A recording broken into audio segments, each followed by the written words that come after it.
Hello friends, मी Poonam Ghodke. NCC YouTube चॅनेलवर तुम्हा सर्वांचं स्वागत. आज आपण करणार आहोत पार्टनरशिप फायनल अकाउंट संदर्भातल्या ॲडजस्टमेंट. हा एक महत्त्वाचा भाग आहे ज्यावेळेस आपण पार्टनरशिप फायनल अकाउंट सॉल्व करतो त्यावेळेस. माझा असा अनुभव आहे की ॲडजस्टमेंटचे बऱ्याच वेळेला मुलांना मिनिंग कळत नाही आहेत आणि हे मिनिंग कळत नसल्यामुळे ॲडजस्टमेंट करताना तुम्हाला डिफिकल्टी येतात. आज आपण हे जे फक्त ॲडजस्टमेंटशी रिलेटेड लेक्चर घेत आहोत आणि मला वाटतं की जर तुम्हाला त्याचा मिनिंग कळला तर ॲडजस्टमेंट करणंसुद्धा तुम्हाला खूप सोपं जाईल. आपण आता वन बाय वन एक एक ॲडजस्टमेंट घेऊया, त्याचा इफेक्ट काय होतो, त्या ॲडजस्टमेंटचा मिनिंग काय असतो, हे सगळं ह्या लेक्चरमध्ये होईल. ओके. आपल्या ॲडजस्टमेंटमधली पहिली ॲडजस्टमेंट आहे क्लोजिंग स्टॉक. अगोदर मी तुम्हाला सांगते की क्लोजिंग स्टॉक म्हणजे काय आणि फायनल अकाउंटमध्ये क्लोजिंग स्टॉक ही सगळ्यात महत्त्वाची ॲडजस्टमेंट आहे आणि ती येतेच. क्लोजिंग स्टॉक म्हणजे शिल्लक राहिलेला गुड्स. ह्या गुड्समध्ये रॉ मटेरियल असतं, फिनिश गुड्स असतो, अर्धवट तयार झालेला माल असतो आणि हा जो स्टॉक शिल्लक राहिला तर त्याचा इफेक्ट कसा होतो. आणि अजून एक सांगते तुम्हाला की प्रत्येक ॲडजस्टमेंटचे 2 इफेक्ट होतात, कारण प्रत्येक ॲडजस्टमेंटची एक जर्नल एंट्री होते. क्लोजिंग स्टॉकचा इफेक्ट काय होतो तो पहिल्यांदा आपण बघूया. इफेक्ट असा होतो, ट्रेडिंग अकाउंट क्रेडिट साईड आणि दुसरा इफेक्ट होतो बॅलन्स शीटमध्ये असेट साईड. बघा, पुन्हा एकदा सांगते की क्लोजिंग स्टॉक म्हणजे हा आपला शिल्लक राहिलेला माल आहे आणि तो जो माल आहे त्याचा इफेक्ट करताना आपण घेतो बॅलन्स शीटमध्ये असेट साईडला, कारण तो शिल्लक राहिलेला आहे.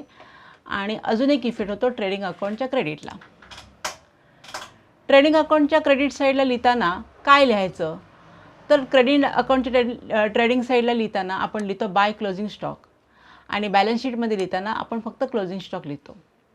क्लोजिंग स्टॉक हा एक प्रश्न निर्माण होतो की क्लोजिंग स्टॉक आहे तर ओपनिंग स्टॉकमध्ये ॲड होईल का, तर त्याच्यामध्ये ॲड किंवा लेस होत नाही. ओके.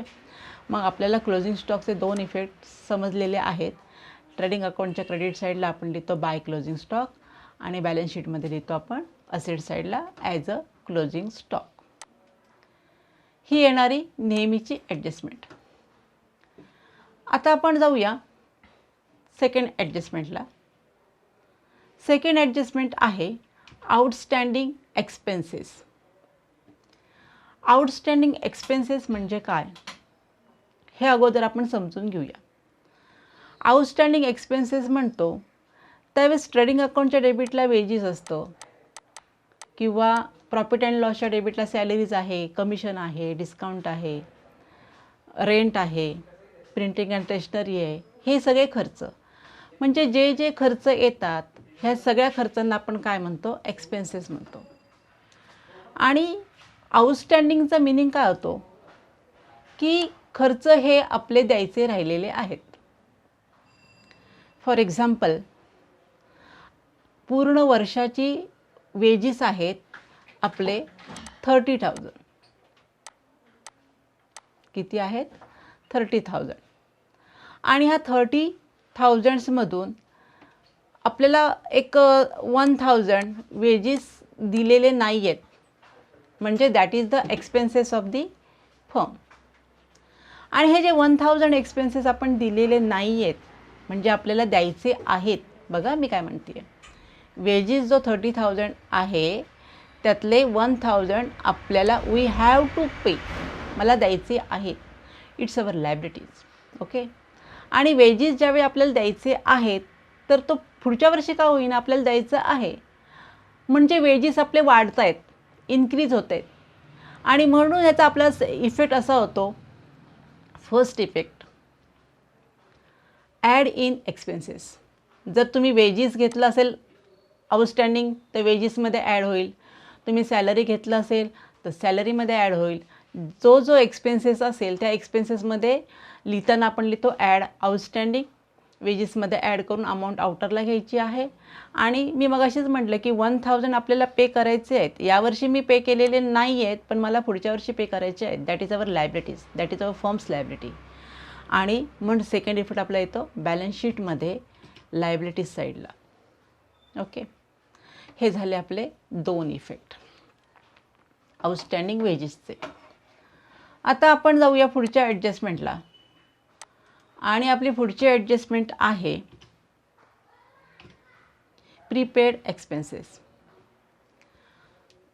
ही जी प्रीपेड एक्सपेन्सेस आपली जी ॲडजस्टमेंट आहेत, ओके, ही exact opposite to outstanding expenses. मग असे मी म्हटलं की वेजेस 1000 द्यायचे आहेत, तर त्याऐवजी प्रीपेड म्हणजे काय की तो खर्च मी पुढच्या वर्षीचा ह्या वर्षीच केला. मी एक एक्झाम्पल तुम्हाला सांगते की आपल्याकडे एक रेंट आहे. रेंट आपण पेड करतो. रेंट इज अवर एक्सपेन्सेस, कारण आपण एक्सपेन्सेस बघतोय. टोटल रेंट आहे आपलं 60,000 फॉर द इयर. ओके, आणि मग आपण पुढच्या वर्षीचं एका महिन्याचं जे 5,000 येतं पर मंथ, आणि 5,000 मी काय केले त्यांना देऊन टाकले. म्हणजे टोटल 65,000 आपण काय केलेलं आहे, पे केलेलं आहे.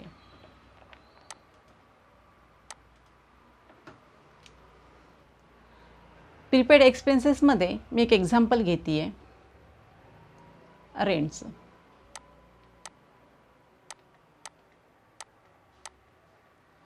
आपलं टोटल रेंट आहे फुल इयरचं 60,000. ओके, आणि मी काय केलेलं आहे की 5,000 रेंट पुढच्या वर्षीचं एका महिन्याचं देऊन टाकलेलं आहे. म्हणजे मी 65,000 टोटली पेड केलेलं आहे. म्हणजे हे नक्कीच 5,000 मी नेक्स्ट इयरचे दिलेले आहे. प्रीपेड एक्सपेन्सेस ज्यावेळी असतो की तो ॲडव्हान्स एक्सपेन्सेस ज्यावेळी दिलेला असतो, तो ह्या वर्षीशी रिलेटेड आहे का? नाही, तो पुढच्या वर्षीचा 5,000 रिलेटेड आहे. ओके, मग हे मला पुढच्या वर्षी दाखवायचे आहेत. मग ह्या वर्षीचं आपल्याला ॲक्च्युली रेंट किती आहे? 60,000. 5,000 काय आहेत? प्रीपेड आहेत. मग दिलेत किती तुम्ही? 65,000. मग ह्या 65,000ची अमाऊंट आपल्याला ट्रायल बॅलन्समध्ये दिलेली असते. मग ह्या 65,000च्या रेंटमधून आपल्याला मायनस करायचे 5,000 ॲज अ प्रीपेड लिहून मायनस करायचे, आणि जी अमाऊंट येईल 60,000 ती आपल्याला दाखवायची ह्या वर्षीची प्रॉफिट अँड लॉसच्या डेबिटला. कारण रेंट आपण लिहितो प्रॉफिट अँड लॉसच्या डेबिटला. मिनिंग कळलं तुम्हाला? रेंट 60,000 आहे, 5,000 प्रीपेड पुढच्या वर्षीचं मी दिलं, त्यामुळे 65,000 हे टोटल रेंट ट्रायल बॅलन्समध्ये आपल्याला दिलेलं असतं. आणि त्यातून आपल्याला 5,000 मायनस केले, आणि आपल्याला 60,000, आपण हे 60,000 लिहितो प्रॉफिट अँड लॉसच्या डेबिटला. टोटल रेट 65,000 आहे, 5,000 प्रीपेड आहे, अशी ॲडजस्टमेंट असते, आणि 60,000 शो करतो. आता हे जे 5,000 आहेत हे पुढच्या वर्षीचे आहेत, आणि पुढच्या वर्षीचं असल्यामुळे ती आपली एक असेट आहे. आणि ही असेट आपण असेट असल्यामुळे त्याचा सेकंड इफेक्ट कुठे होतो? बॅलन्स शीटमध्ये असेट साईडला. म्हणजे बघा, आता प्रीपेड एक्सपेन्सेस ही जी ॲडजस्टमेंट मी लिहिलेली आहे, कुठचाही खर्च प्रीपेड म्हणजे salary, wages, rent, any expenditure, तर आपण इफेक्ट काय करतो? फर्स्ट इफेक्ट आपण घेतो लेस फ्रॉम एक्सपेन्सेस. ट्रेडिंग अकाउंटच्या डेबिटला जे खर्च असतील त्यातूनही लेस होऊ शकतात, प्रॉफिट अँड लॉसच्या डेबिटला असेल त्यातून लेस होतं, आणि आपला सेकंड इफेक्ट येतो बॅलन्स शीटमध्ये असेट साईडला. ओके, बॅलन्स शीटमध्ये असेट साईडला. हे झाले आपले इफेक्ट. समजले तुम्हाला? Prepaid, outstanding, add in expenses, prepaid, less from expenses. Outstanding expenses our liabilities, so write down on the liabilities side. Prepaid expenses is our advance expense, so write down on the asset side. Okay, आता आपण जाऊ पुढच्या ॲडजस्टमेंटला. आपली next adjustment आहे outstanding income. जसं outstanding expenses तसं आपलं आहे outstanding income. Okay, outstanding income ज्यावेळी असतं, कुठचाही एक्सपेंडिचर आउटस्टँडिंग असून देत किंवा इन्कम आउटस्टँडिंग असून देत, दोघांचा मिनिंग काय की इन्कम आपल्याला येणार आहे. आणि आउटस्टँडिंग एक्सपेन्सेस करताना मी काय म्हटलं होतं की एक्सपेंडिचर आपल्याला द्यायचं आहे. मग आउटस्टँडिंग इन्कमचे दोन इफेक्ट काय होतात की पहिला इफेक्ट असा होतो, ट्रेडिंग प्रॉफिट अँड लॉसच्या क्रेडिटला हे इन्कम असतात, त्यामुळे आउटस्टँडिंग इन्कमचा फर्स्ट इफेक्ट होतो ॲड इन इन्कम. आणि ऑब्वियसली आउटस्टँडिंग इन्कम आपल्याला मिळणार आहे, आपल्याला ते पैसे मिळणार आहेत, त्यामुळे सेकंड इफेक्ट होतो बॅलन्स शीटमध्ये असेट साईडला. हे झाले दोन इफेक्ट. आता आपली पुढची जी ॲडजस्टमेंट आहे ती आहे प्रीपेड इन्कम.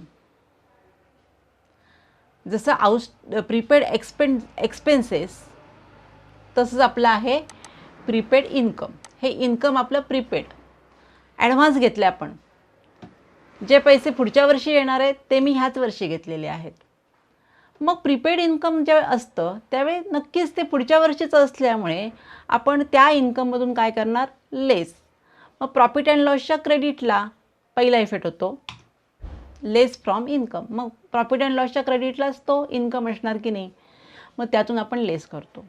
आणि मग सेकंड इफेक्ट काय होतो की ते इन्कम मी ॲडव्हान्स घेतलेला आहे आणि उद्या जर मी त्याप्रमाणे त्यांना ऑर्डर्स देऊ शकलो नाही, पैसे देऊ शकलो नाही, किंवा एखादी सर्विस सेक्टर असेल, टीचर लोक, थोडक्यात एक साधं उदाहरण, टीचर लोकांनी ॲडव्हान्स फी घेतलेली आहे आणि नेक्स्ट इयर त्यांना तो क्लास अटेंड करता येत नाही, काही प्रॉब्लेम्स असतील, तर त्या लोकांची फी त्यांना परत द्यायची आहे.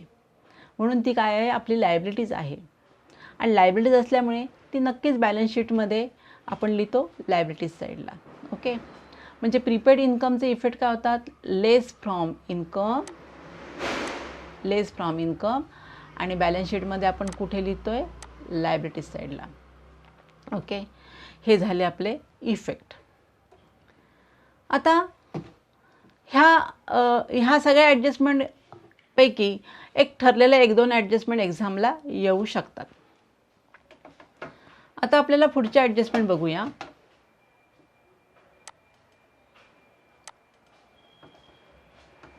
पुढची ॲडजस्टमेंट आहे बॅड डेट्स. मुलांचा काय होतो गोंधळ की बॅड डेट्स म्हणजे काय हेच अगोदर माहिती नसतं तुम्हाला, आणि मग बॅड डेट्स म्हणजे काय हे माहिती नाही म्हटल्यानंतर ॲडजस्टमेंट कशी कळेल तुम्हाला, मिनिंग कळणं खूप गरजेचं आहे. थोडक्यात सांगते, बॅड डेट्स म्हणजे काय. आपण ज्यावेळी ऑन क्रेडिट माल सोल्ड आउट करतो तर त्यांना आपण सन्ड्री डेटर्स म्हणतो, बरोबर आहे. आणि त्यातले काही पैसे आपल्याला मिळतच नाहीत. खूप प्रयत्न केला आपण पैसे मागण्याचा त्या आपल्या डेटर्सकडे आणि आपल्याला मिळालेच नाहीत, तर त्याला आपण म्हणतो बॅड डेट्स. मराठीमध्ये त्याला बुडीत कर्ज असं म्हटलं जातं. आणि हे जे बॅड डेट्स असतात, बघा मी मिनिंग सांगितल्यावर तुम्हाला लगेच इफेक्ट पटकन कळेल, म्हणजे तुमचा गोंधळच होणार नाही आहे. बॅड डेट्स जे आहेत हे आपल्याला पैसे मिळणार नाहीत, म्हणजे आपले डेटर्स काय झाले, लेस झाले, कमी झाले. म्हणून आपण ह्याचा इफेक्ट काय करतो बघा, त्याचा फर्स्ट इफेक्ट येतो बॅलन्स शीटमध्ये येतो आपण असेट साईडला, less from sundry debtors. Okay, पण सेकंड इफेक्ट काय होईल, तर second effect is our expenses. आपला लॉस झाला आहे की नाही, एक्सपेन्सेस नाही, आपला लॉस आहे. आणि हा लॉस आपण कुठे लिहितो, प्रॉफिट अँड लॉसच्या डेबिटला. आणि जर प्रॉफिट अँड लॉसच्या डेबिटला ऑलरेडी जर बॅड डेट्स असतील, बघा मी इथे लिहिले तुम्हाला की इथं बॅड डेट्स,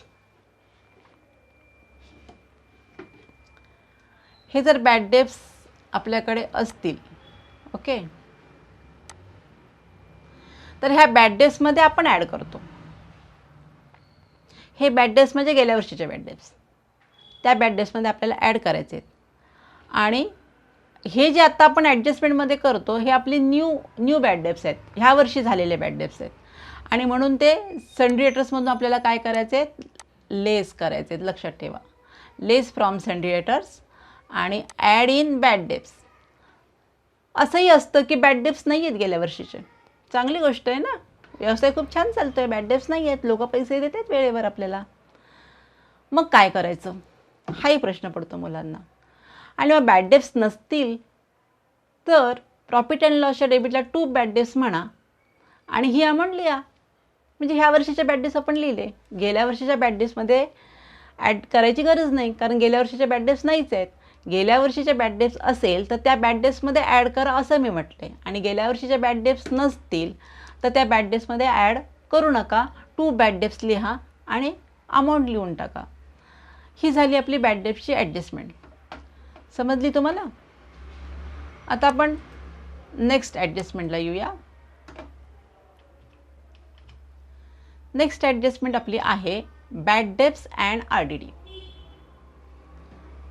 बॅड डेट्स आणि RDD ह्या दोन्हीसुद्धा एकदम आलेल्या आहेत.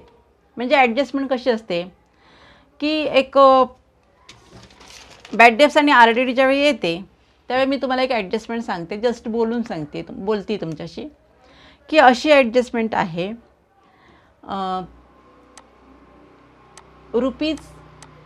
₹2000 इज अवर बॅड डेट्स आणि RDD इज 5% पर ॲनम. ही आपली ॲडजस्टमेंट आहे, आपल्याला दिलेली आहे. आणि आपल्याकडे जो ट्रायल बॅलन्स आहे त्या ट्रायल बॅलन्समध्ये आपल्याला सन्ड्री डेटर्स दिलेले आहेत 13,000. मग काय करायचं? तर अगोदर बॅड डेट्सचा मिनिंग मगाशी मी सांगितलेलं आहे की बॅड डेट्स म्हणजे बुडीत कर्ज, आपल्याला हे पैसे मिळत नाहीत. मग RDD म्हणजे काय? तर RDDचा मिनिंग असा होतो की एक प्रोव्हिजन्स केली जाते. मी असं म्हणते की एक पूर्ण इयरमध्ये आपण जो माल सोल्ड आउट करतो, तर तो सोल्ड आउट केलेल्या मालामध्ये अशाही काही कंडिशन असतात की काही लोक आपल्याला पैसे देतील की नाही माहिती नाही, आणि याची आपल्याला काय करायचे, प्रोव्हिजन्स करायचे. म्हणून त्याला म्हणतो reserve for bad and doubtful dates.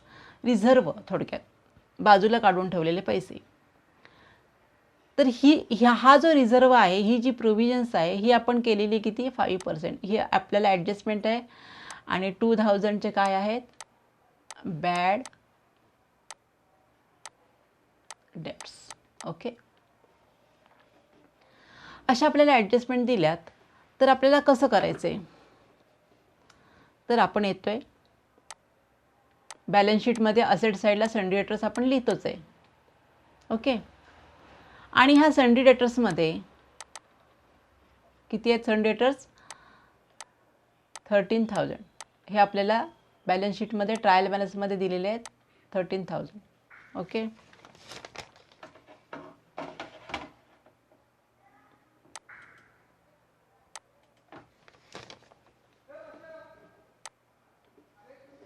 Okay.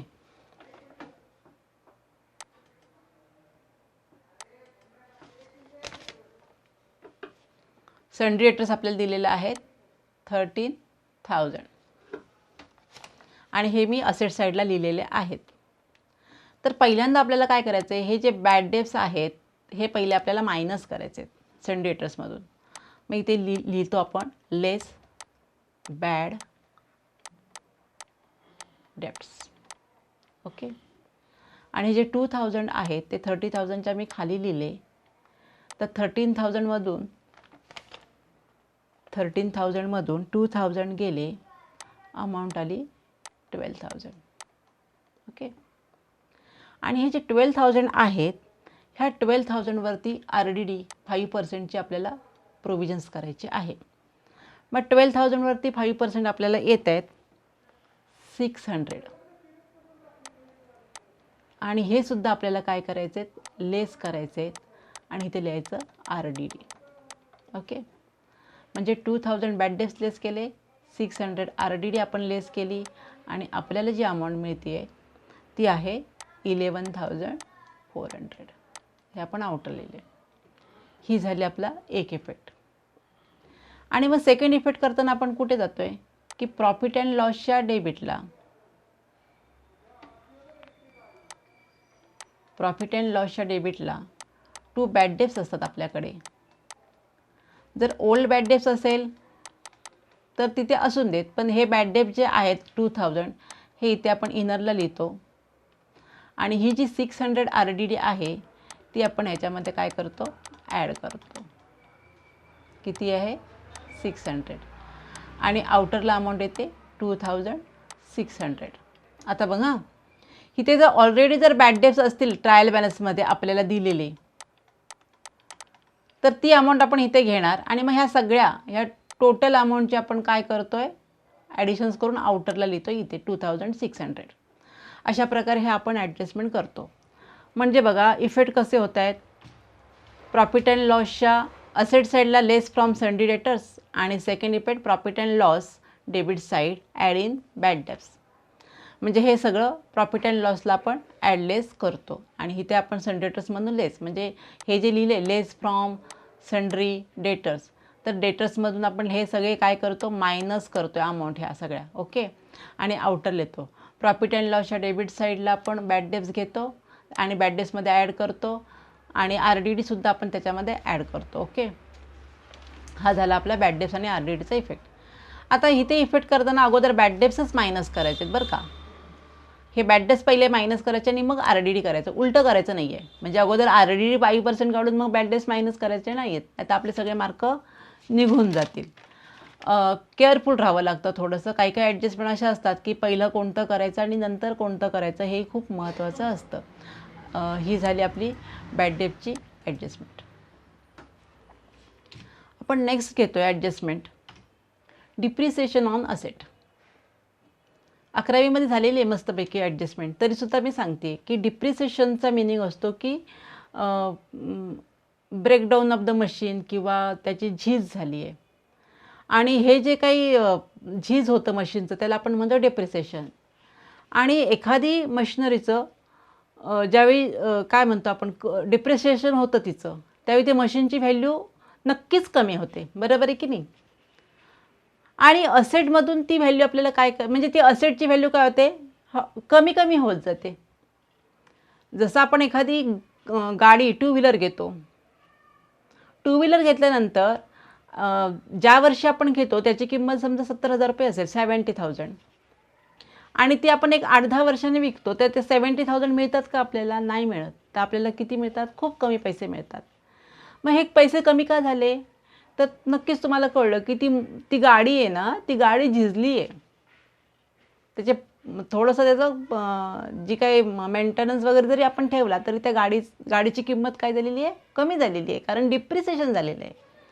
तसं व्यवसायामध्ये मशिनरी आपण दिवस रात्र वापरतो आहे, त्या मशिनरीसुद्धा झिजत आहेत, म्हणून त्या मशिनरीला एक पर्सेंटेजचं डेप्रिसिएशन काढावं लागतं. डेप्रिसिएशन देण्याचे अनेक प्रकार असतात. एक लमसम असतं, कधी पर्सेंटेज दिले जातं,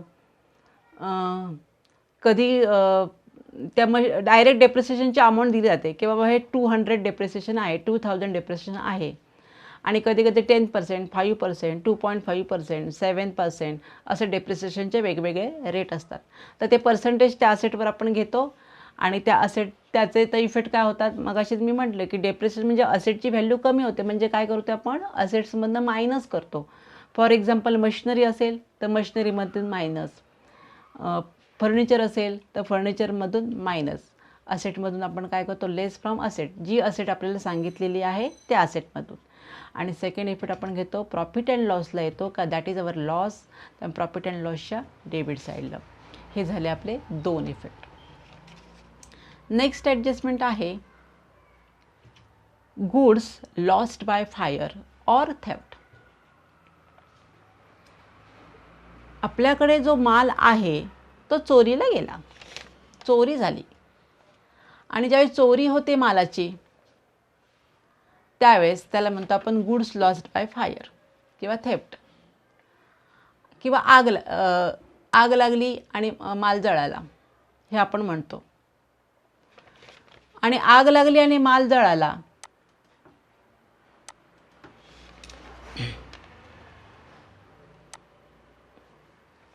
गुड लॉस्ट बाय फायर आणि थेफ्ट. फायरचा मिनिंग होतो की आग लागलेली आहे आणि माल जळालेला आहे, आणि थेफ्टचा मिनिंग होतो की माल चोरीला गेला. फायरचा मिनिंग माल जळाला, थेफ्टचा मिनिंग माल चोरीला गेला. ह्या ज्या 2 गोष्टी येतात त्याचा अर्थ माल आपल्याकडनं कमी झालेला आहे. मग याचे इफेक्ट कुठे होतात, माला जो आपण सेल लिहितो, बाय सेल्स कुठे लिहितो? ट्रेडिंग अकाउंटच्या क्रेडिटला. हा जळाला म्हणजे एक प्रकारचा माल कमी झाला, म्हणून आपण काय करतोय, त्याचे दोन इफेक्ट बघतो. अगोदर आपण ट्रेडिंग अकाउंटला येतोय आणि ट्रेडिंग अकाउंटच्या क्रेडिट साईडला आपण याचा इफेक्ट करतो. ओके, कारण माल कमी झाला. आणि सेकंड इफेक्ट बॅलन्स शीटला यायचे, प्रॉफिट अँड लॉस, आपण प्रॉफिट अँड लॉसला येतोय आणि प्रॉफिट अँड लॉसच्या डेबिटला लिहितो आपण to goods lost by fire. ह्या दोन्ही सुद्धा गोष्टी अशा आहेत की आपला एक लॉस झालेला आहे, शब्दातच आहे लॉस, म्हणून तो प्रॉफिट अँड लॉसच्या डेबिटला घेतला. आणि माल कमी झाला थेफ्टमुळे, फायरमुळे, म्हणून तो ट्रेडिंग अकाउंटच्या आपण कुठे घेतला? क्रेडिटला घेतला. ओके, असे दोन इफेक्ट होतात. Goods loss by fire and थेफ्टचे दोन इफेक्ट काय होतात? Trading account credit side, profit and loss debit side. आता आपली पुढची adjustment, goods lost by fire and insurance company admitted a claim, अशी आपली ॲडजस्टमेंट आहे. त्याला आपण काय म्हणतो? Insured goods lost by fire असं म्हटलं तरी चालतं.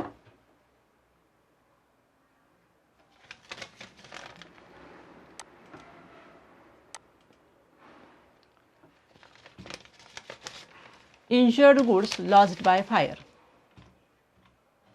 आता आपली पुढची ॲडजस्टमेंट आहे insured goods lost by fire, किंवा असे म्हणतो की goods lost by fire and insurance company admitted a claim, अशी ही ॲडजस्टमेंट लिहिली जाते. आता इन्श्युअर्ड गुड्स म्हणतो तर इन्शुरन्स म्हणजे काय? तर जे काही गोडाऊनमध्ये गुड्स आपण ठेवतो, समजा आग लागली आणि गुड्स लॉस झाला, तर इन्शुरन्स कंपनी आपल्याला काहीतरी पैसे देते, इन्शुरन्सचे पैसे देऊ शकते. म्हणजे आपला लॉस आहे तर थोड्या प्रमाणामध्ये कमी होऊ शकतो, आणि म्हणून ही ॲडजस्टमेंट असते. पण ह्या ॲडजस्टमेंटचे तीन इफेक्ट होतात आणि आपल्याला तीन इफेक्ट सांगायचे आहेत. ओके, आता बघा, मी एक एक्झाम्पल घेते म्हणजे तुम्हाला पटकन कळेल की आपल्याकडे एक 10,000चा गुड्स आहे गोडाऊनमध्ये आणि तो लॉस झाला, फायर आगीमध्ये जळाला. आणि त्यावेळेस आम्हाला कळलं की आपल्याला कळलं की 10,000चा गुड्स गोडाऊनमध्ये होता. आणि इन्शुरन्स कंपनीचा जो आपण क्लेम केला, तर इन्शुरन्स कंपनी म्हणते की आम्ही तुम्हाला 8,000 देतोय, 8,000 पे करतोय. 10,000चा गुड्स लॉस झाला आणि 8,000 इन्शुरन्स कंपनी आपल्याला पे करते. कारण नेहमीच असतं की इन्शुरन्सचा जो गुड्स असतो तो 10,000च्या वर तुम्हाला माल मिळत आहे का, तुम्ही गुड्स 8,000 तुम्हाला मिळणार आहे, तेवढाच तुम्ही विम्याचे काय त्यांचं जे काय कन्सेप्ट असेल त्याप्रमाणे आपल्याला नक्कीच पैसे कमी मिळतात इन्शुरन्स कंपनीचे.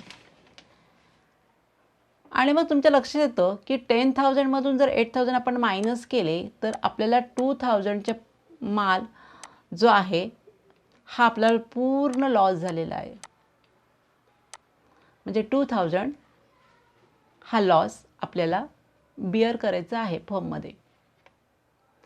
मग म्हणून ह्याचे आपल्याला तीन इफेक्ट होतात. त्यातला first effect trading account credit side. आणि त्यावेळेस ही जी 10,000 जी अमाऊंट आहे, ही 10,000 अमाऊंट आपण इथे लिहितोय ट्रेडिंग अकाउंटच्या क्रेडिट साईडला लिहितो 10,000. आणि सेकंड इफेक्ट होतो profit and loss debit side. आणि हा जो लॉस झालेला आहे 2,000, ती अमाऊंट म्हणजे हा जो 2,000चा जो लॉस आहे ती अमाऊंट आपण इथे लिहितो 2,000. ओके, आता तिसरा इफेक्ट काय आहे? तर तिसरा इफेक्ट इन्शुरन्स कंपनी आपल्याला जी 8,000 देते, तर बॅलन्स शीटमध्ये असेट साईडला याचा इफेक्ट होतो 8,000चा. हा जो 8,000 आहे, ह्या 8,000चा इफेक्ट आपण बॅलन्स शीटमध्ये इथे 8,000 लिहितो. ओके, असे तीन इफेक्ट झाले. 10,000चा जो गुड्स आहे तो ट्रेडिंग अकाउंटच्या क्रेडिटला, इथे लिहिताना आपण काय लिहितो? By goods destroyed by fire. Profit and लॉसच्या डेबिटला आपण ज्यावेळी हे लिहितो त्यावेळेस लिहितो टू लॉस बाय फायर. आणि 8,000 आपण असेट साईडला लिहितो, तर दॅट इज द तिथे लिहिताना लिहायचं इन्शुरन्स कंपनी. कारण इन्शुरन्स कंपनी ह्या वर्षी म्हणती की तुम्हाला पैसे देणार आहे, लगेच देत नाही आहे, नंतर देणार आहे. आपली ती असेट आहे, म्हणून आपण बॅलन्स शीटमध्ये इथे असेट साईडला लिहितो. हे झाले आपले इफेक्ट. आता आपल्याला पुढची ॲडजस्टमेंट करायची आहे, आपण करूया. नेक्स्ट ॲडजस्टमेंट आहे goods distributed as free sample. Goods distributed as a free सॅम्पलचा मिनिंग असा असतो की ॲडव्हर्टिजमेंट पर्पजसाठी काही गुड्स आपल्याला फ्री सॅम्पल म्हणून द्यावा लागतो, वाटावा लागतो, डिस्ट्रीब्युशन्स करावा लागतं. तो ज्यावेळी डिस्ट्रीब्यूट करतो तर त्याचे पैसे आपल्याला मिळणार नाही आहेत. म्हणजे काय झालं, तो एक प्रकारचा लॉस झाला आपला, बरोबर आहे की नाही. आणि ॲक्च्युली आपला गुड्ससुद्धा कमी झाला तेवढ्या रुपयांचा.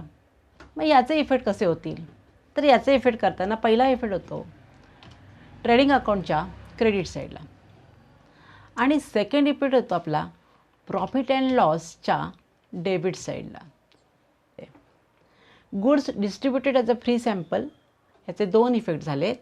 पहिला इफेक्ट आपण काय केलेला आहे ट्रेडिंग अकाउंटच्या क्रेडिट साईडला, आणि दुसरा इफेक्ट प्रॉफिट अँड लॉसच्या डेबिट साईडला.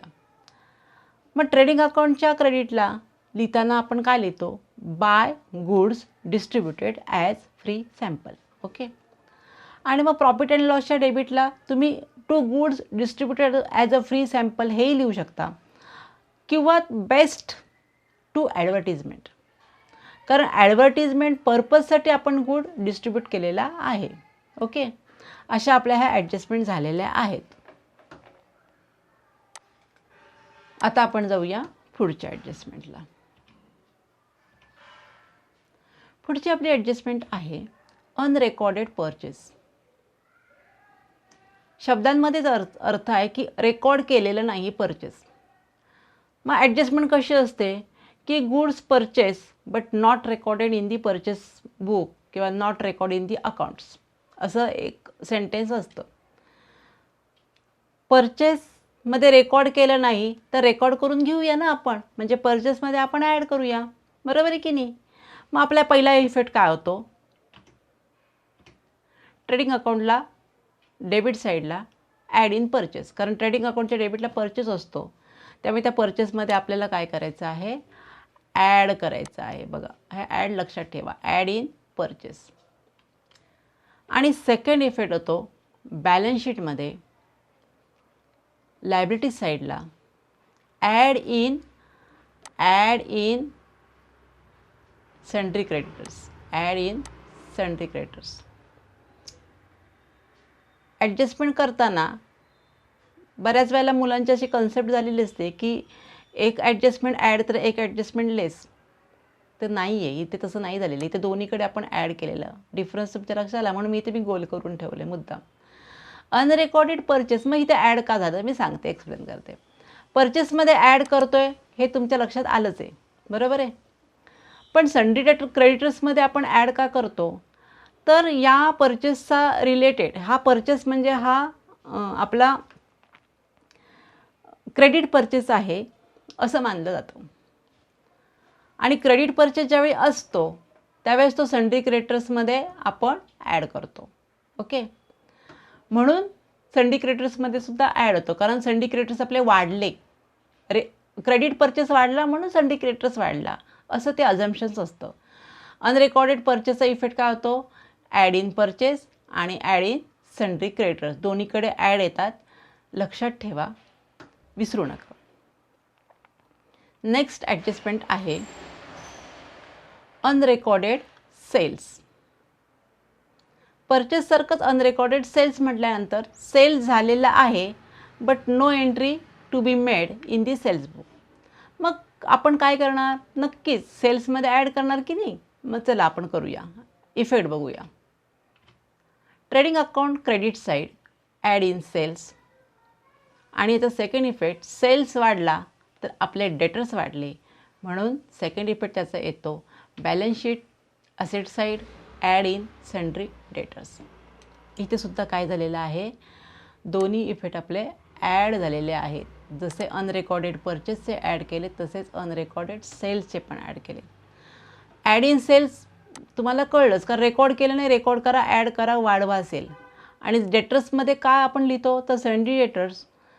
सेल्स हा रिलेटेड टू सन्ड्री डेटर्स, म्हणजे आपल्याला जे पैसे आहेत ते पैसे काय होणार आहेत, मिळणार आहेत, म्हणून सन्ड्री डेटर्समध्ये आपण ॲड करतो. दोन्ही ठिकाणी परचेस आणि सेल्स हा आपण क्रेडिट मानतो आणि म्हणून ते सन्ड्री डेटर्समध्ये ॲड होतात. ओके, हे झाले आपले अनरेकॉर्डेड परचेसेस आणि अनरेकॉर्डेड सेल्सचे इफेक्ट. आपली पुढची ॲडजस्टमेंट आहे इंटरेस्ट ऑन पार्टनर्स कॅपिटल. मागे मी 2-3 लेक्चर झालेले आहेत माझे इंट्रोडक्शन्स ऑफ पार्टनरशिप फायनल अकाउंटचे.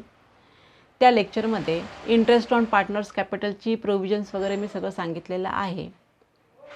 आता पार्टनर्स कॅपिटल जे आपण म्हणतो आणि त्याला जे इंटरेस्ट असतं, हा प्रकार काय असतो ते समजून घेऊया.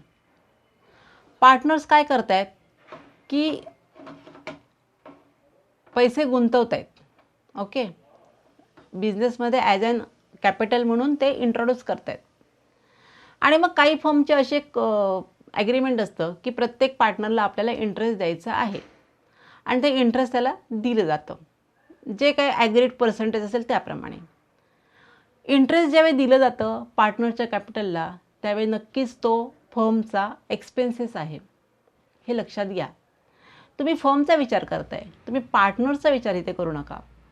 ओके, त्यामुळे याचा पहिला इफेक्ट काय होतो मी दाखवते. बॅलन्स शीटमध्ये लायबिलिटी साईडला जे काही कॅपिटल आपण लिहितो त्या कॅपिटलमध्ये आपल्याला ॲड करायचं आहे, हा आपला पहिला इफेक्ट. ओके, आणि सेकंड इफेक्ट आहे profit and loss debit side. Profit and लॉसच्या डेबिट साईडला आपण का लिहितो तर डेबिट साईड हा आपला खर्च आहे, एक्सपेंडिचर आहे, म्हणून आपण प्रॉफिट अँड लॉसच्या डेबिटला लिहितो. बघा, इंटरेस्ट ऑन पार्टनर्स कॅपिटल असेल तर कॅपिटलमध्ये आपण ते इंटरेस्ट काय करतो, ॲड करतो, कारण त्याला आपल्याला फर्मला इंटरेस्ट द्यायचं आहे म्हणून ते कॅपिटलमध्ये आपण ॲड केलं. आणि फर्मचा तो एक्सपेंडिचर आहे म्हणून प्रॉफिट अँड लॉसच्या डेबिट साईडला आपण ते काय करतो, लिहितो. इथे लिहिताना आपण लिहितो to interest on partners capital आणि ABC जितके पार्टनर आहेत त्यांची नावं लिहितो, ज्यांना ज्यांना दिले त्यांची नावं लिहितो आणि त्यांची अमाऊंट इनरला घेऊन आउटरला देऊ शकतो. जर बॅलन्स शीटमध्ये आपण कॅपिटल अकाउंट न मेन्शन करता आपण पार्टनर्सचं कॅपिटल अकाउंट घेतलेलं असेल, बघा मी काय म्हणते, तर पार्टनर्स कॅपिटल ज्यावेळी असतं त्यावेळी पार्टनर्स कॅपिटलच्या क्रेडिटला बाय इंटरेस्ट ऑन कॅपिटल आपण लिहितो आणि एच्या कॉलममध्ये एची अमाऊंट, बीच्या कॉलममध्ये बीची अमाऊंट त्या ठिकाणी लिहिली जाते. आणि अशी आपली ॲडजस्टमेंट होते इंटरेस्ट ऑन पार्टनर्स कॅपिटल. आपली पुढची ॲडजस्टमेंट आहे इंटरेस्ट ऑन पार्टनर्स ड्रॉइंग. ड्रॉइंगचा मिनिंग काय होतो की व्यवसायामध्ये जे काही प्रोडक्शन्स होतं त्यातला काही गुड्स पार्टनर्स स्वतःसाठी यूज करतात, पर्सनल पर्पजसाठी, त्याला आपण ड्रॉइंग म्हणतो. किंवा व्यवसायातले काही कॅश ते दर मंथली यूज करतात फॉर देअर पर्सनल पर्पज आणि यांना आपण काय म्हणतो, drawing. Interest on partners capital ही जी आपण मग अशी ॲडजस्टमेंट केलेली आहे, तर या ॲडजस्टमेंटमध्ये फर्मचा हा एक्सपेंडिचर झालेला आहे म्हणून आपण डेबिट साईडला लिहिला. ह्याच्या अपोजिट ह्याचे इफेक्ट होत आहेत इंटरेस्ट ऑन ड्रॉइंगचे, पार्टनर्स ड्रॉइंग. मग आपण इथे पहिला इफेक्ट काय करतो, लेस फ्रॉम कॅपिटल आणि second effect profit and loss credit side, असे 2 इफेक्ट करतो. बघा, कॅपिटलमधून आपण काय करतोय, लेस करतोय आणि प्रॉफिट अँड लॉसच्या आपण क्रेडिट साईडला लिहितो. मग क्रेडिट साईडला का लिहितो? तर बिझनेसचं, फर्मचं ते इन्कम आहे. जे पैसे पार्टनर यूज करतायत त्या पैशाचं ड्रॉइंग, त्या ड्रॉइंगवरचं इंटरेस्ट जे आहे तर तो इन्कम झाला बिझनेसचा. म्हणून तो प्रॉफिट अँड लॉसच्या आपण क्रेडिट साईडला लिहितो आणि लेस फ्रॉम कॅपिटल करतो. आपण का करतो लेस फ्रॉम कॅपिटल? तर त्याचं कॅपिटल तेवढं कमी होते. जर तुम्ही पार्टनरचं कॅपिटल अकाउंट घेतलं असेल तर पार्टनर्स कॅपिटल अकाउंटच्या डेबिटला लिहायचे टू इंटरेस्ट ऑन ड्रॉइंग. अशा प्रकारे ही झाली आपली इंटरेस्ट ऑन ड्रॉइंगची ॲडजस्टमेंट. आता पुढची ॲडजस्टमेंट आहे interest on loan. Interest on loan ही ज्यावेळी ॲडजस्टमेंट असते तर लोनवरचं इंटरेस्ट आहे, लोन फर्मने घेतलेलं आहे आणि त्याला ते इंटरेस्ट पे करायचं आहे. म्हणजे व्यवसायाचा तो एक प्रकारचा खर्चच आहे, एक्सपेंडिचर आहे. ओके. आणि आपल्या लोनवरचं इंटरेस्ट असल्यामुळे त्या लोनमध्ये आपल्याला ॲड करावं लागतं. इफेक्ट बघू आपण.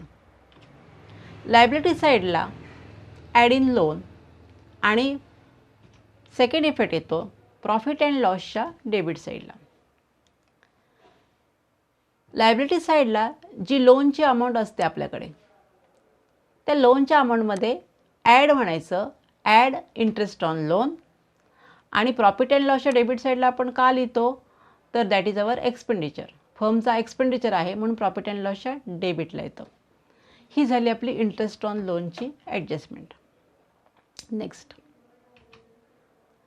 नेक्स्ट ॲडजस्टमेंट आहे इंटरेस्ट ऑन इन्व्हेस्टमेंट. ॲडजस्टमेंट करताना तुम्ही लक्षात घ्या की प्रत्येकाचा एक मिनिंग असतो, त्या मिनिंगप्रमाणे आपल्याला जायचं आहे.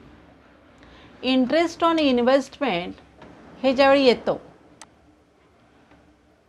इंटरेस्ट ऑन लोन तर हा बिझनेसचा एक्सपेंडिचर झाला, कारण लोन फर्मने घेतलेला आहे, इंटरेस्ट त्याला द्यायचं आहे, दॅट इज द एक्सपेंडिचर. आणि इंटरेस्ट ऑन इन्व्हेस्टमेंट ज्यावेळी येतं तर फर्मने काय केलेली आहे? इन्व्हेस्टमेंट केलेली आहे. ओके. आणि ह्या इन्व्हेस्टमेंट जर तुम्ही केली असेल, जसं मी तुम्हाला एक सांगते उदाहरण, की तुम्ही तुमचे काही पैसे बँकेमध्ये ठेवलेले आहेत. दर महिन्याला तुम्हाला जे काही इन्कम मिळतं त्या इन्कममधलं काही पैसे तुम्ही बँकेमध्ये ठेवलेले आहेत, तर तुम्हाला काय मिळतं? इंटरेस्ट मिळतं. रिसिव्ड दी इंटरेस्ट. मग ते तुमचं काय होतं आहे? इन्कम. तुम्ही 10,000 बँकेत ठेवले आणि 1,000 तुम्हाला इंटरेस्ट मिळालं, तर 10,000 प्लस 1,000 11,000 तुमचे झाले जमा, म्हणजे 1,000 तुम्हाला इंटरेस्ट मिळालं. तसंच व्यवसायाचं आहे. व्यवसायाचं इंटरेस्ट ऑन इन्व्हेस्टमेंट म्हणजे काय? तर व्यवसाय काय करतोय? काही इन्व्हेस्टमेंट करतं आणि त्या इन्व्हेस्टमेंटवरती त्याला इंटरेस्ट मिळतो. मग याचा इफेक्ट काय होतो? पहिला इफेक्ट येतो, जी काही इन्व्हेस्टमेंट असेल बॅलन्स शीटमध्ये असेट साईडला, त्या इन्व्हेस्टमेंटमध्ये आपल्याला काय करायचं आहे?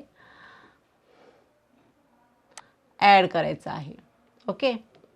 आणि सेकंड इफेक्ट येतो प्रॉफिट अँड लॉसच्या क्रेडिट साईडला.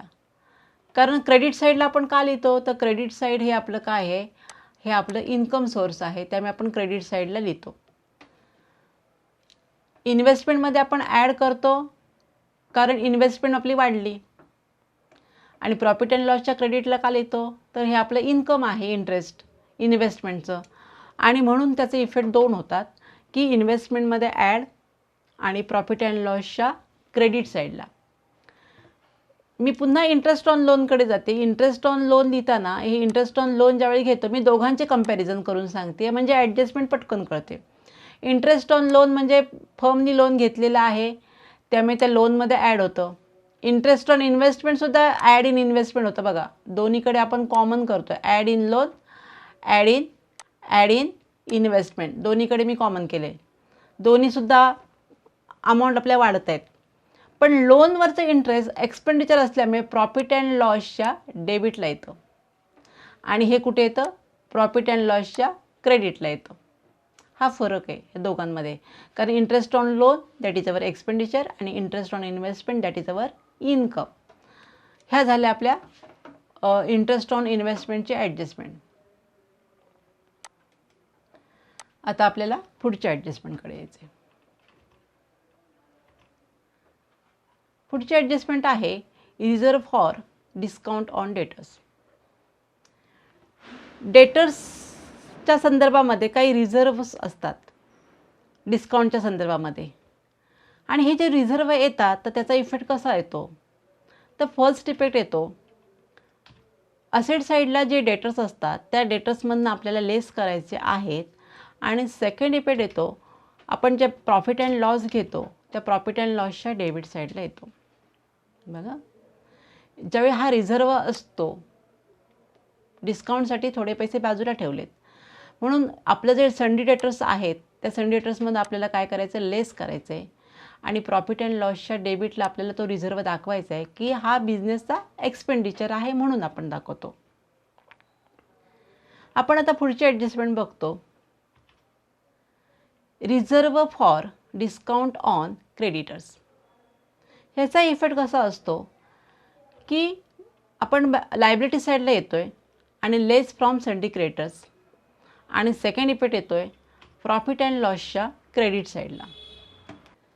Reserve for discount on debtors करताना हा आपला बिझनेसचा खर्च आहे त्यामुळे डेबिटला आलं, पण reserve for discount on creditor ज्यावेळी करतो त्यावेळी प्रॉफिट अँड लॉसच्या क्रेडिट साईडला येतं. ओके, आणि लायबिलिटी साईडमध्ये ज्यावेळी जो सन्डी क्रेडिटर्स आपण लिहिलेला असतो त्यातून आपल्याला लेस करायचं.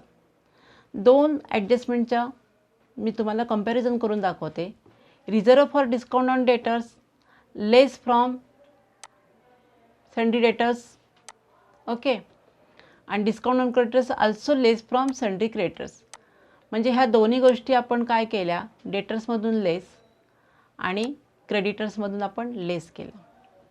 पण डिस्काउंट ऑन डेटर दॅट इज अवर एक्सपेंडिचर म्हणून आपण प्रॉफिट अँड लॉसच्या डेबिटला लिहिला, आणि डिस्काउंट ऑन क्रेडिटर्स जो आहे तो आपलं इन्कम असल्यामुळे प्रॉफिट अँड लॉसच्या क्रेडिट साईडला आलेलं आहे.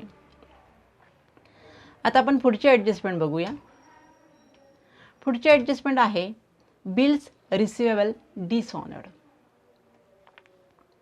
बिल्स ऑफ एक्सचेंजचा एक मोठा टॉपिक आहे तुम्हाला, त्या टॉपिकमध्ये ह्या कन्सेप्ट क्लिअर होतीलच. पण बिल्स रिसिवेबल डिसऑनर्ड म्हणजे काय?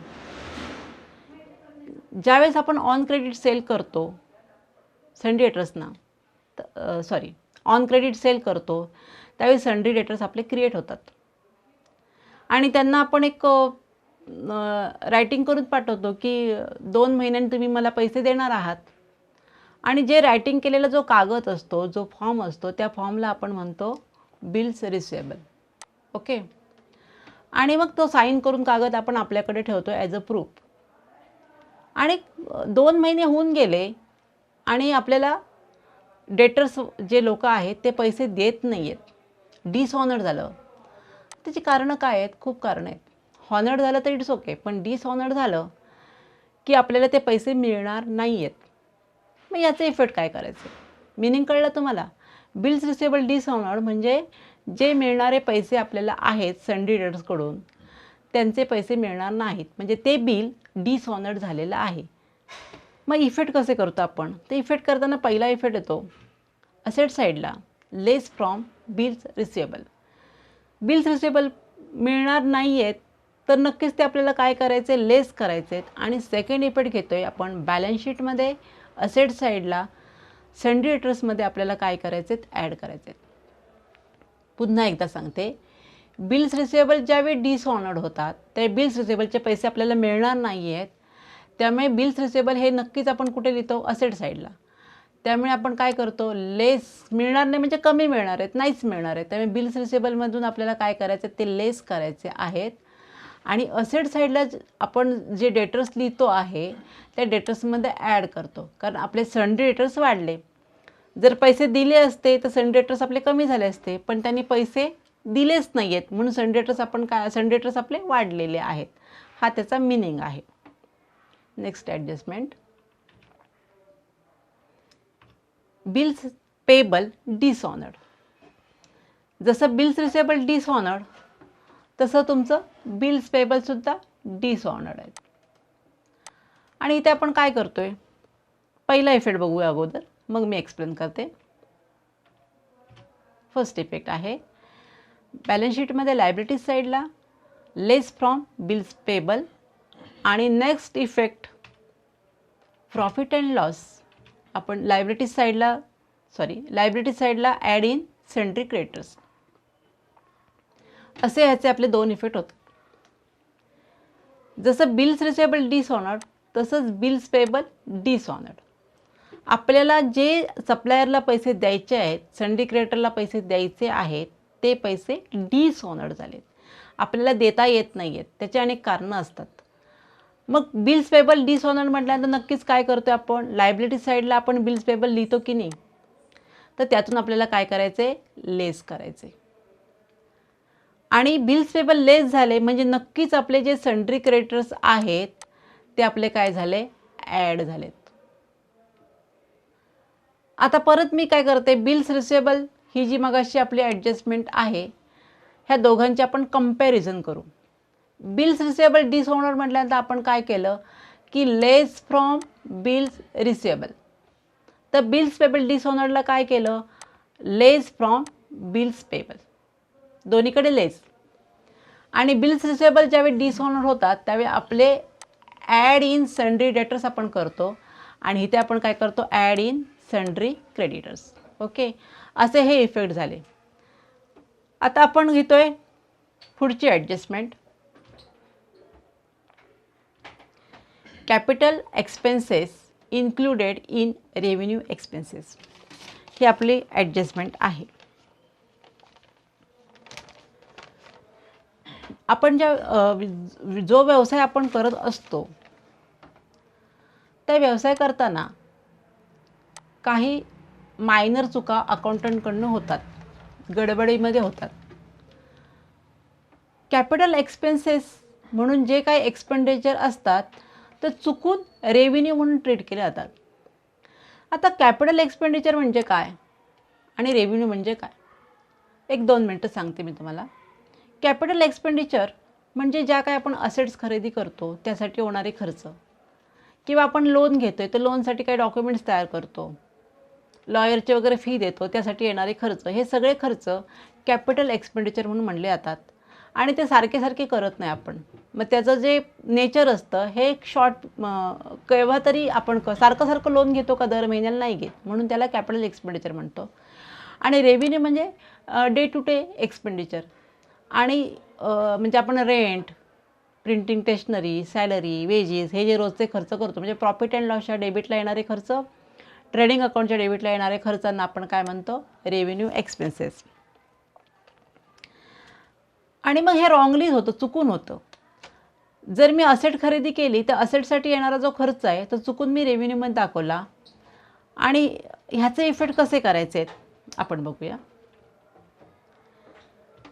लेस फ्रॉम रेव्हेन्यू एक्सपेन्सेस. आणि सेकंड इफेक्ट येतो बॅलन्स शीटमध्ये आपण ज्यावेळी लिहितो तर ॲड इन असेट साईडला. ॲडजस्टमेंट कशी असते याची, एक फॉर एक्झाम्पल मी तुम्हाला एक ॲडजस्टमेंट सांगते आहे. Wedges paid for installations of machinery wrongly recorded in wages. Wedges तुम्हाला माहिती आहे सगळ्यांना की आपल्याकडे जो कामगार आहे त्याला आपण वेजेस देतो, हा व्यवसायाचा रेव्हेन्यू एक्सपेंडिचर आहे. पण काय झालं की मशिनरी आपण खरेदी केलेली आहे आणि या मशिनरीसाठी मशिनरी आपण इन्स्टॉल करतो आहे आणि त्यासाठी आपण एक मजूर बोलवला आहे आणि त्यालासुद्धा आपण वेज पेड केलं, त्यालासुद्धा आपण वेजेस म्हणतो आहे, वेजेस बोलतो आहे आणि यालासुद्धा वेजेस बोलतो. पण हा वेजेस कोणता आहे की जो आपल्याकडे कायमचा जो कामगार आहे त्याला आपण वेजेस देतो. आणि हा वेजेस आपण कायमच्या कामगाराला दिला का, नाही, हा तात्पुरता तो माणूस बोलवला, इन्स्टॉलेशन करून घेतली. आणि मग आपल्या अकाउंटंटने चूक काय केलेली आहे की हा जो कॅपिटल एक्सपेन्सेस वेज आहे तो रेव्हेन्यूमध्ये इन्क्लूड करून दाखवलेला आहे याच्यामध्ये. मिनिंग कळला. मग आपल्याला काय करायचं आहे की हा जो चुकीचा खर्च जो आहे capital expenses included in revenue expenses, तर आपल्याला ह्या रेव्हेन्यूमध्ये लेस करायचं आहे. म्हणजे जर इथे आपण वेजेस लिहिला असेल तर वेजेसच्या खाली आपण लेस मशिनरी एक्सपेन्सेस किंवा रॉंगली रेकॉर्डेड इन वेजेस किंवा कॅपिटल एक्सपेन्सेस आपण करून तो मायनस करणार आहोत. आणि आपण बॅलन्स शीटमध्ये जी असेट साईडला जी मशिनरी असेल, फॉर एक्झाम्पल मी तुम्हाला मशिनरीचं उदाहरण दिलं, तर मशिनरीमध्ये हे वेजेस काय करतो आपण ॲड करतो. That is our the adjustment. Meaning adjustment खूप समजून घेणं गरजेचं आहे. Wedges of installations of machinery wrongly recorded in that, म्हणजे ह्या वेजेसमध्ये केले म्हणून ह्या वेजेसमधनं आपण काय केलेलं आहे लेस केलेलं आहे. आपल्याला मिनिंग कळले ना की बऱ्याचशा ॲडजस्टमेंट सोप्या जातात, नाहीतर त्या गोंधळतात. आपण जाऊ पुढच्या ॲडजस्टमेंटला. पुढची ॲडजस्टमेंट आहे revenue expenses included in capital expenses. याचे दोन इफेक्ट पहिले सांगते. फर्स्ट इफेक्ट असा आहे ॲड इन रेव्हेन्यू एक्सपेन्सेस आणि सेकंड आहे बॅलन्स शीटमध्ये लेस फ्रॉम असेट साईड. जसं मगाशी मी तुम्हाला हे जे सांगितलेलं आहे कॅपिटल एक्सपेंडिचरचं, तर तसं काय झालं आहे उलटं झालं. हा जो रेव्हेन्यू एक्सपेन्सेस आहे तो रॉंगली मी कॅपिटल एक्सपेन्सेसमध्ये इन्क्लूड केला. म्हणजे मगाशी जे उदाहरण होतं वेजेसचं, तर मी wages paid to our workers आणि wrongly included in the installations of machinery अशा ॲडजस्टमेंट येऊ शकतात. किंवा दुसरी ॲडजस्टमेंट मी एक सांगते, purchase of goods wrongly added to purchase of asset. पुन्हा एकदा सांगते, purchase of goods wrongly recorded in purchase of assets. Goods जो आहे आपण खरेदी केलेला आहे, तर ह्या परचेससाठी आपण खर्च केलेला आहे, तर त्यांनी दाखवला असेट साईडला, म्हणजे परचेस ऑफ असेटबद्दल त्याने सांगितलेलं आहे. म्हणून काय होतं की जो खर्च परचेसशी रिलेटेड आहे, जो रॉंगली आपण कॅपिटल एक्सपेंडिचर दाखवलेला आहे, तर तो आपण रेव्हेन्यूमध्ये काय करतो ॲड करतो. ओके. आणि बॅलन्स शीटमध्ये असेट साईडला नक्कीच तो आपल्याला काय करावा लागेल लेस करावा लागेल. ओके. दोन्ही मिनिंग कळल्या. आता दोघांची आपण तुलना करू. कॅपिटल एक्सपेन्सेस ज्यावेळी आपण रेव्हेन्यूमध्ये इन्क्लूड करतो, तर कॅपिटल एक्सपेन्सेस रॉंगली केला म्हणून आपण इथे बॅलन्स शीटमध्ये आपण ॲड केला आणि रेव्हेन्यूमधून आपण लेस केला, कारण हा चुकीचा आहे. आणि रेव्हेन्यू एक्सपेन्सेस इन्क्लूड केला म्हणून रेव्हेन्यूमध्ये आपण ॲड करतो आहे आणि बॅलन्स शीटमधून असेटमधून आपण काय करतो लेस करतो. असे इफेक्ट झाले आपले या रेव्हेन्यू आणि कॅपिटल एक्सपेन्सेस संदर्भामध्ये. ओके. आता आपण पुढे येऊया. मी पुढचा घेते टॉपिक हिडन ॲडजस्टमेंट. आपण ज्यावेळी प्रॉब्लेम सॉल्व करत असतो, तर त्या प्रॉब्लेममध्ये काही ट्रायल बॅलन्समध्ये काही अशा ॲडजस्टमेंट असतात की त्या ॲडजस्टमेंट असतात लपलेल्या असतात, त्याला हिडन ॲडजस्टमेंट म्हणतात, छुपे ॲडजस्टमेंट, आणि त्याचे आपल्याला इफेक्ट करायचे असतात. आणि तुमच्या एक्झाममध्ये एखादी दुसरी ही ॲडजस्टमेंट येऊ शकते. त्यामुळे आता आपण त्या ॲडजस्टमेंट एक एक करून बघूया काय काय असतात हिडन ॲडजस्टमेंट. आपली पहिली ॲडजस्टमेंट आहे ॲडव्हर्टिजमेंट एक्सपेन्सेस फॉर 2 इयर्स. एक ॲडजस्टमेंट असते आणि एक आपल्याला अमाऊंट ट्रायल बॅलन्समध्ये दिलेली असते. याचा मिनिंग असा असतो की हे जे एक्सपेंडिचर आपण म्हणतोय त्याचा मिनिंग असा असतो की ॲडव्हर्टिजमेंट एक्सपेन्सेस हा बिझनेसचा खूप प्रचंड खर्च असतो. आणि हे जे ॲडव्हर्टिजमेंट एक्सपेंडिचर असतात, तर ते काय म्हणते फर्म काय म्हणते की 2 वर्षामध्ये द्या. म्हणजे फॉर एक्झाम्पल मी तुम्हाला एक एक्झाम्पल सांगते. आपला ॲडव्हर्टिजमेंट एक्सपेन्सेस 6000 आहे आणि तो आपल्याला 2 इयरमध्ये डिस्ट्रीब्यूट करायचं असेल. 2 इयर 3 इयर 4 इयर कसंही असतं ते. तर 6000चा डिवायडेड बाय आपल्याला 2 करायचे आहेत. ओके. आन्सर काय आलं 3000. म्हणजे एका वर्षी 3000 दाखवा आणि पुढच्या वर्षी 3000 दाखवा. म्हणजे 2 इयर्समध्ये 1 इयर 3000, सेकंड इयर 3000 असं शो करा. हा त्याचा मिनिंग आहे ॲडव्हर्टिजमेंट एक्सपेन्सेस फॉर 2 इयर्स. जर इकडे त्यांनी 3 इयर्स सांगितलं असतं तर आपण काय केलं असतं, 6000ला आपण 3ने डिवाईड केलं असतं आणि आपलं आन्सर आलं असतं 2000. म्हणजे फर्स्ट इयर 2000, नेक्स्ट इयर 2000 आणि त्याच्यात तिसऱ्या वर्षी आपल्याला 2000 दाखवून आपल्याला 6000 काय करायचे आहेत, शो करायचे आहेत. हे जे एक्सपेंडिचर असे डिस्ट्रीब्यूट केले जातात तर अशा एक्सपेंडिचरना आपण म्हणतो डिफर्ड रेव्हेन्यू एक्सपेंडिचर. एकदम दाखवण्याने काय होतं की एकदम दाखवल्याने आपल्याकडे जो काही प्रॉफिट असतो त्या वर्षीचा किंवा जो लॉस असतो त्याच्यावरती इफेक्ट होत असतो. म्हणजे जर प्रॉफिट असेल तर कमी प्रॉफिट येईल आणि लॉस असेल तर लॉस आपला वाढू शकतो. बघा मी काय म्हणते. आणि मग ह्यासाठी व्यवसाय काय करतो, फर्म काय करते की एक्सपेन्सेस 2 इयर्स 3 इयर्समध्ये डिस्ट्रीब्यूट करते.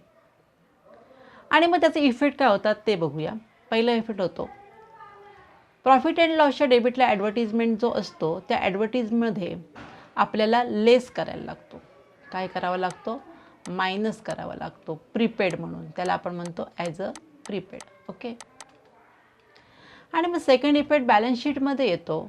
असेट साईडला आपण तो लिहितो एक प्रीपेड एक्सपेंडिचर किंवा प्रीपेड ॲडव्हर्टिजमेंट असं म्हणून त्याचं आपण मेन्शन करतो, प्रीपेड ॲडव्हर्टिजमेंट. ओके. आता एक्झाम्पल मी एक सांगते तुम्हाला की मी 2 इयरच्या ऐवजी 3 इयर्स घेते. तर 6000 ॲडव्हर्टिजमेंट एक्सपेन्सेस दिलेला आहे आणि ते म्हणतात की 3 इयर्समध्ये डिस्ट्रीब्यूट करा, 3 वर्षासाठी दाखवा.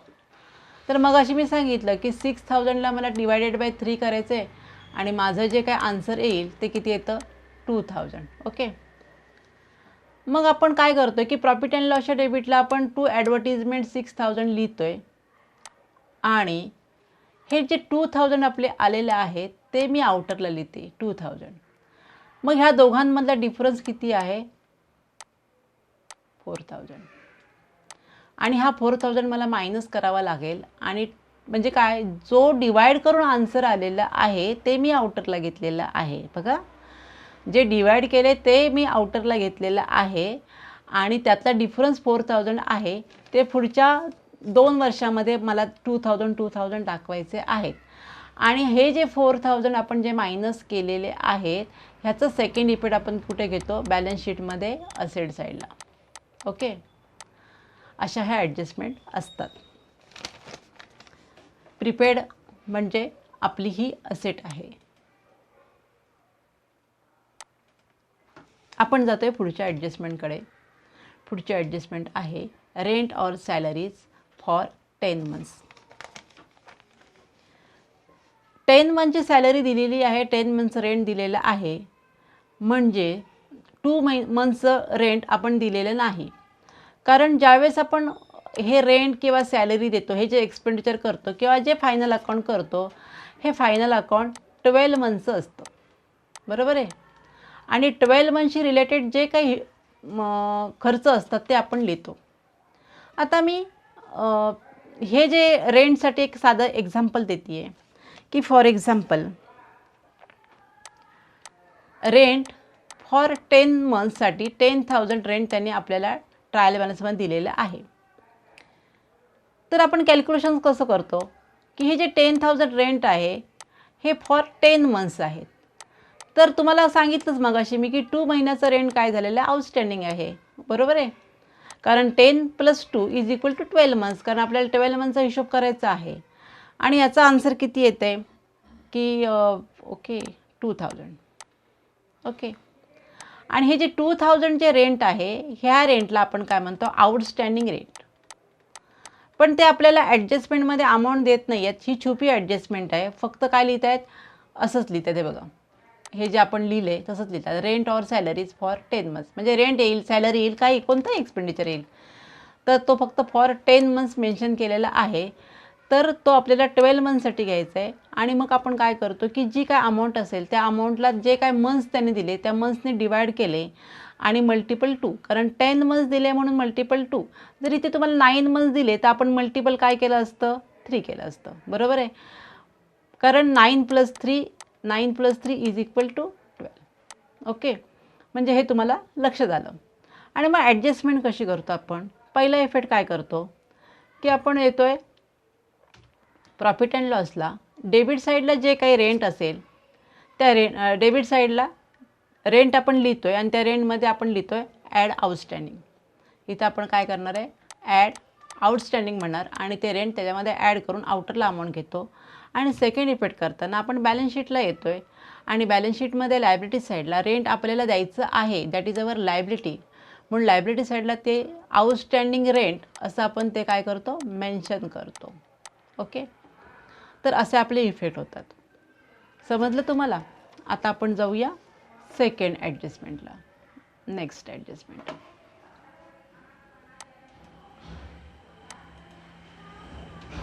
आपली नेक्स्ट ॲडजस्टमेंट आहे 10% बँक लोन टेकन ऑन 1 जुलै. हे एवढंच सांगितलेलं असतं आणि आपल्याला अमाऊंट दिलेली असते.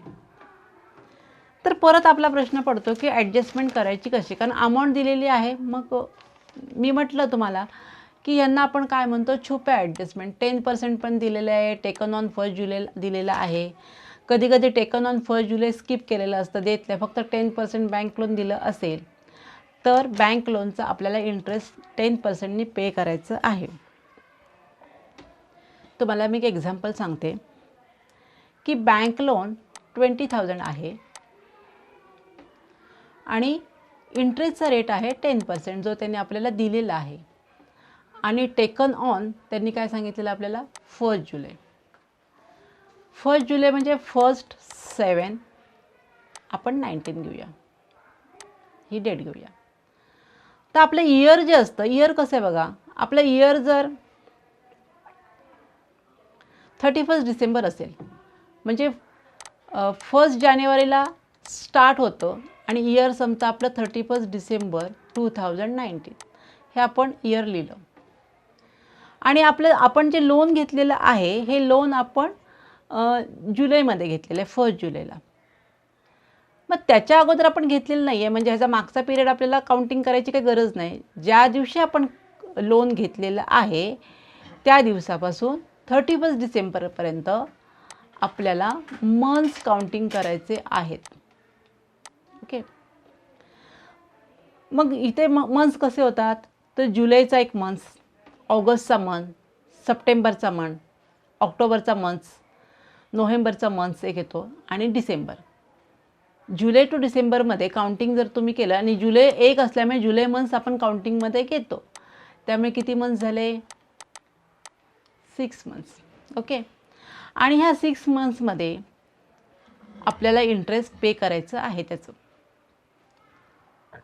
हे आपण सगळं कॅल्क्युलेशन्स करून घेतल्यानंतर आपल्याला ॲडजस्टमेंट कशी करायची आहे ती मी दाखवते. Okay, interest, outstanding interest on loan म्हणायचे, 20,000 घ्यायचे, मल्टिपल 10%, 10 / 100 आणि मल्टिपल 6 मंथ्स म्हणजे 6 / 12. आणि हे जे आन्सर येईल 20,000 वरती 10% 6 महिन्याचं जे आन्सर आपण कॅल्क्युलेशन केलं तर 1,000 आपलं कॅल्क्युलेशन्स येतं. आणि 1,000 आहे ह्याला आपण म्हणतो आउटस्टँडिंग इंटरेस्ट ऑन लोन. आणि हे जे इंटरेस्ट ऑन लोन आउटस्टँडिंग म्हटल्यानंतर आउटस्टँडिंगचे इफेक्ट तुम्हाला माहिती आहे की लोनमध्ये आपल्याला ॲड करायचे आहेत. मग चला तर आपण त्याचा इफेक्ट बघू. बॅलन्स शीटमध्ये लायबिलिटी साईडला लोन असतं, त्या लोनमध्ये आपल्याला काय करायचं आहे, ॲड. जे काय बँक लोन असेल त्या बँक लोनमध्ये आपल्याला अमाऊंट ॲड करायची आहे. आणि सेकंड इफेक्ट जातो आपण प्रॉफिट अँड लॉसच्या डेबिट साईडला. डेबिट साईडला काय घेतो आपण, तर that is our loss, that is our expenses. Okay, ही झाली आपली 10% बँक लोनची adjustment.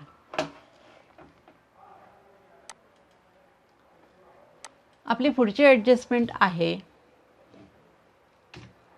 Investment purchase on 1 October. Investment purchase 1 October ज्यावेळी देतात आणि आपल्याला अमाऊंट दिलेली असते, फक्त काय असतं की मागे इन्व्हेस्टमेंटच्या मागे 10% एक एक नंबर असतो 10%, 5%, 7% हे दिलेलं असतं. आता इन्व्हेस्टमेंट म्हणजे काय, तर फर्मनी केलेली इन्व्हेस्टमेंट आणि त्यापासून मिळणारं जे इंटरेस्ट आहे ते फर्मचं इन्कम आहे, बरोबर आहे.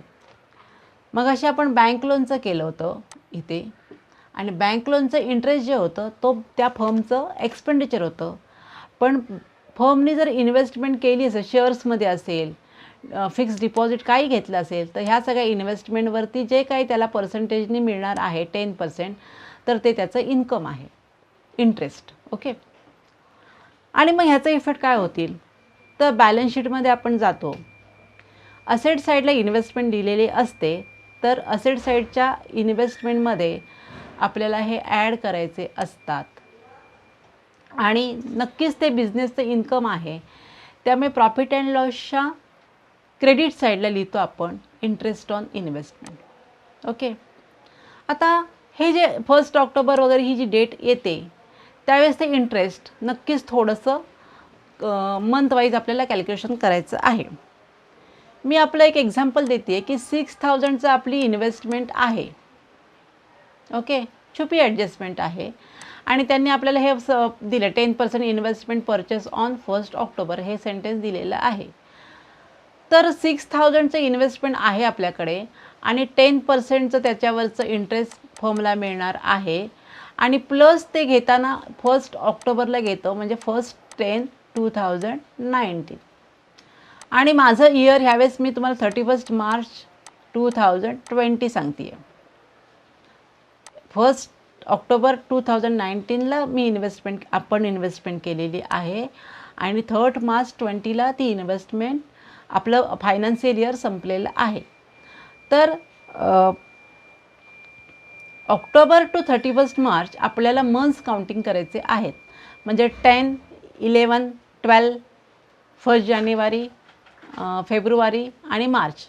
तर ह्याचे मंथ्स किती येत आहेत, 6 मंथ्स. ओके. आणि आपल्याला इंटरेस्ट हे 6 महिन्याचंच मिळणार आहे. मग आपण कॅल्क्युलेशन कसं करतो की 6000 multiple 10 divided by 100 multiple 6 divided by 12 आणि याचा आन्सर येतो 6000वर 10% 600 आणि हाफ मंथचं किती आलं 300. आणि हे 300चं इंटरेस्ट फर्मला मिळणार आहे. म्हणून बॅलन्स शीटमध्ये आपली इन्व्हेस्टमेंट वाढलेली आहे, म्हणून असेट साईडला आपण काय करतो आहे, ॲड इन इन्व्हेस्टमेंट. इन्व्हेस्टमेंटमध्ये आपली इन्व्हेस्टमेंट वाढलेली आहे, त्यामुळे इन्व्हेस्टमेंटमध्ये आपण काय करतो, ॲड करतो. आणि प्रॉफिट अँड लॉसला क्रेडिट साईडला का लिहितो आपण, तर प्रॉफिट अँड लॉसच्या क्रेडिट साईडला हे आपलं इन्कम आहे, आपल्याला मिळणार आहे. असे ह्या इन्व्हेस्टमेंटचे आपण इफेक्ट करतो. ह्या ज्या हिडन सगळ्या ॲडजस्टमेंट असतात, त्या हिडन ॲडजस्टमेंटमध्ये अमाऊंट दिलेल्या नसतात आणि मग इथेच मुलांचा गोंधळ होतो.